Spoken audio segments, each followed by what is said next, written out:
Salut, comment ça va bien? Nous sommes déjà le mercredi. Combien? Qui peut me donner la date? 27.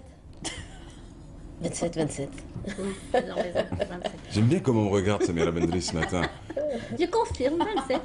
Ouais, si vous voulez, hein, je sais que vous êtes malade, je suis d'accord avec tout. Allez, bienvenue à tous, amis amoureux, amis passionnés, bonjour. Chabadel il va vous accompagner jusqu'à 9h30 ce matin, nous sommes très heureux de vous accueillir. Et d'ailleurs, ce matin, sur notre plateau de la matinale, toute l'équipe est heureuse de vous accompagner avec un max d'infos. Et d'ailleurs, ce matin, comme tous les mercredis, on retrouvera qui? D'abord, Aïda Mecheri, pour parler psychologie. Alors, elle avait entamé il y a une semaine ce fameux thème sur pourquoi offrir des cadeaux, l'importance d'offrir des jouets aux enfants. Et aujourd'hui, eh ben, en fin de compte, elle va parler de cette fameuse séparation. Comment séparer vos enfants de leurs vieux jouets? De quelle manière faut-il le faire? Faut-il le faire brutalement? Faut-il leur apprendre qu'on perd tout dans la vie? Ou faut-il tout simplement chercher des transitions un peu logiques, un peu plus calmes, un peu plus pédagogiques avec les enfants? On en parlera avec elle dans quelques instants. Les jouets, comment s'en séparer ou comment les réoffrir, ben, ce sera avec elle. Littérature aussi, comme tous les mercredis, ce sera avec Samira Bendris et avec elle, retour sur cet essai, cette chronique surtout, chronique d'une dérive de Yamina Ramdan, journal d'une femme médecin de campagne. Je vous en dis pas plus, mais ça nous replongera dans la période des années 90 en Algérie. Elle s'appelle Lilia Benassar et tous les mercredis matins, elle vous sert ses rendez-vous, son agenda, ses bons plans pour la semaine. Et avec elle, dans son round-up à elle, expo, poésie, musique, théâtre, cinéma, femme médecin de campagne, Oui. ça paraît assez attirant là comme ça. C'est un titre qui peut nous faire croire que c'est un peu le monde des bisounours. Et ça l'est. Et pourtant. Ça l'est. C'est un livre très attirant, très impressionnant, et qui va marquer, je pense, à sa lecture. Mais c'est loin d'être un livre témoignage. On va en parler dans quelques instants. Les jouets. La semaine dernière, vous disiez, il faut offrir des jouets. Et puis cette semaine, il faut dire, il faut laisser le contemporain, le minimalisme, et quelque chose d'assez recherché, même de raffiné. Les cours, C'est beaucoup. Samira Bendris, Yamina Ramdan, c'est le livre que vous avez choisi pour nous ce matin. C'est mon livre coup de cœur de cette semaine. Donc, ça s'appelle Journal d'une femme médecin de campagne, chronique d'une dérive. Donc, un peu, je voudrais revenir sur la journée du 25 novembre, journée internationale contre la violence faite aux femmes ou sur la femme. Donc, c'est un ouvrage aussi, comme son titre l'indique, qui parle. Donc, c'est en fait un petit journal intime, mais des fois, c'est des témoignages d'une femme médecin de campagne. Ouais. Donc, quand vous l'avez présenté, vous avez parlé de la décennie noire, enfin, ou rouge, ou les années 90.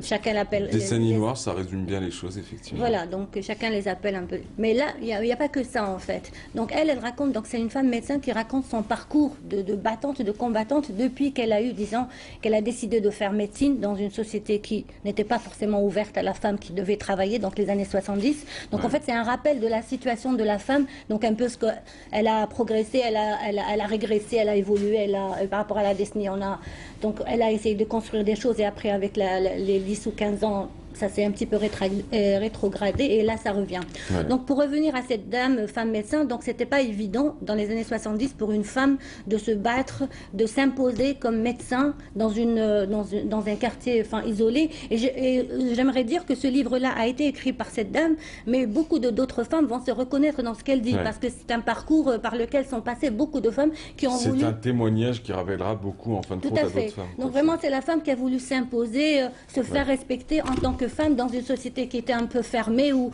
la femme devait être à la maison chez elle comme maman, comme génitrice, c'est bon. Et donc elle est dans un quartier, donc c'est-à-dire que généralement à cette époque-là, donc les débuts, la femme médecin, on pouvait la retrouver dans un dispensaire, dans un hôpital, peut-être ça passait. Ouais. Mais s'imposer dans un cabinet comme ça, ouvrir et s'imposer comme médecin de la zone rurale surtout. Dans une zone rurale, c'était pas évident. Ouais. Donc elle avait du mal à vraiment se mettre en place. Et après, petit à petit, elle a commencé à gagner la confiance des gens. C'était pas évident aussi parce que c'est un médecin généraliste. Mais les gens ont tendance à penser que médecin, ça veut dire automatiquement c'est... Oui, non, pas que ça, en fait, gynécologie, c'est-à-dire qu'il parlait du côté gynécologique qu'elle n'avait pas, elle n'était pas un médecin, parce que généralement les gens pensaient que médecin ça veut dire sage-femme, qui pouvait faire accoucher les hommes, les femmes, donc c'était pas le cas, mais elle voulait vraiment... Elle s'est retrouvée à accoucher des femmes pendant cette période-là? Pratiquement, oui, on avait besoin d'elle dans ce genre de... Et donc c'était pas... En même temps, un médecin de campagne, c'est un médecin pluridisciplinaire qui va toucher à tout. Oui, mais après vous allez retrouver, je vais pas griller le livre en disant, mais elle est passée par des situations situations très pénibles où, par exemple, à un moment donné, le certificat de virginité était demandé par les familles avant. Ouais. Donc vous allez retrouver aussi des maris qui viennent, des maris violents qui vont battre leur femme, des maris jaloux qui vont la traiter de tous les noms devant elle et qui vont dire que je suis sortie, elle m'a peut-être trompée, je ne sais pas quoi. Vraiment, on s'est retrouvé dans une situation très très difficile. Des témoignages de femmes blessées, meurtries, déchirées. Donc voilà, vous allez trouver donc le livre en 240 pages, très facile à lire, mais en même temps très poignant. Donc il est subdivisé en 3 parties pour voir le côté pratique. Donc vous allez remarquer déjà au niveau du chapitrage du livre, vous avez la première partie qu'elle a intitulée Dure réalité. Donc justement, on parlait de ça, de ces réalités, de ce parcours de battante, ce à quoi elle a été confrontée. Donc la deuxième partie, les années de violence, celles que je les ai vécues. Donc les années de violence, c'est vraiment la décennie noire, donc les années 90, et tout le monde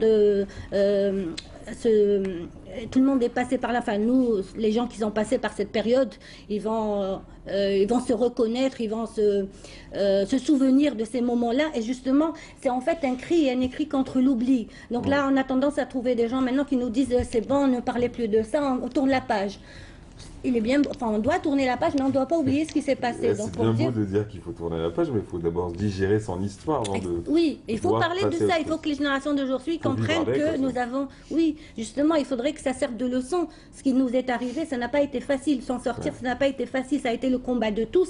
Et là, quand on parle d'une femme, la femme, c'est la société. C'est-à-dire, c'est le pilier de la société, de la famille. Donc, il faut vraiment savoir ce par quoi sont passées nos mamans, nos sœurs, etc. Donc, ça a été la colonisation, la guerre d'indépendance, et après le fait de s'imposer, et après la décennie noire, et ça continue dans le combat. Elle a été condamnée?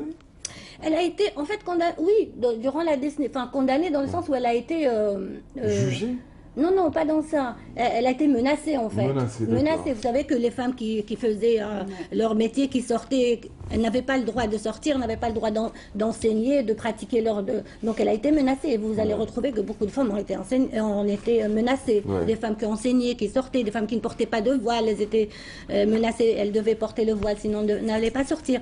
Donc en fait, c'est ça. Donc ses propres témoignages. Et après, vous allez retrouver donc, les témoignages des femmes qui passaient dans son cabinet. Donc vous allez retrouver une femme qui en même temps prescrivait des ordonnances pour les femmes donc, qui avaient des problèmes d'ordre physique, mais vous aurez aussi des conséquences d'ordre psychologique. Et là, ça me rappelle la dame qui était passée sur notre plateau, Madame Chitour, qui parlait, qui représentait le réseau Attila. Donc on parle des conséquences vraiment psychologiques. Qui parlait de pénalisation de la violence à l'égard des femmes, faite aux femmes, mais de la pénalisation surtout. Bon, la violence, elle est pénalisée en Algérie. Je veux dire, vous attrapez une femme dans la rue, vous la frappez, c'est comme frapper un homme aussi. Genre, on se retrouve au commissariat et puis on aura des démêlés avec la justice. Mais là, on parle de pénalisation de la violence faite aux femmes, mais de la violence conjugale en particulier. Oui, quel que soit... Ce qui n'est pas pénalisé aujourd'hui en Algérie. C'est-à-dire que moi, je voulais dire que les séquelles psychologiques sont encore plus graves. Vous avez une séquelle physique qu'on peut soigner comme ça avec un médicament, avec un pansement, mais on a été touché de l'intérieur et ça, c'est très difficile à cicatriser. Donc les là, maux en fait, de l'âme sont les plus compliqués à soigner. Voilà, donc elle prenait en même temps, donc elle prenait comme ça, donc ça reste gravé dans la mémoire bien sûr, mais elle prenait des notes de ce que lui racontaient les femmes qui passaient, les jeunes filles qui ont été séquestrées, qui ont été violées, beaucoup. Vous savez qu'il y a eu beaucoup de faits d'inceste. Vous avez des gens qui ont profité de la situation pour faire envenimer les choses, etc. Donc en fait, c'est des témoignages, moi je dirais, qu'il ne faut pas oublier et qui doivent rester gravés. Donc par l'écrit, il n'y a pas de meilleur moyen. Et c'est très bien d'avoir marqué en tout cas cette semaine où on commémore, où on célèbre en fin de compte ces journées internationales de lutte contre la violence faite aux femmes. Et la lutte continue d'ailleurs, et pour le réseau Wassila et pour bien d'autres associations qui luttent aussi pour les droits de la femme en Algérie. Le but aujourd'hui, c'est de pénaliser l'acte et la violence conjugale, avant tout. Et d'ailleurs, Yamina Ramdan, quand elle se présente, elle dit « Je suis, en fin de compte, je pourrais porter le nom de toutes les femmes algériennes, médecins, institutrices, avocates, mamans, femmes au foyer, et ont vécu des années d'horreur dans un climat de terreur et voulant en témoigner afin que nul n'oublie. » Et on tourne la page, mais on la déchire pas. Merci beaucoup. Merci à vous. Merci à vous. Tiens, violence faite à l'encontre des femmes, ce qui nous amènera peut-être à parler des femmes, de leur enfance, et puis on reviendra sur les jouets. On y va, psychologie.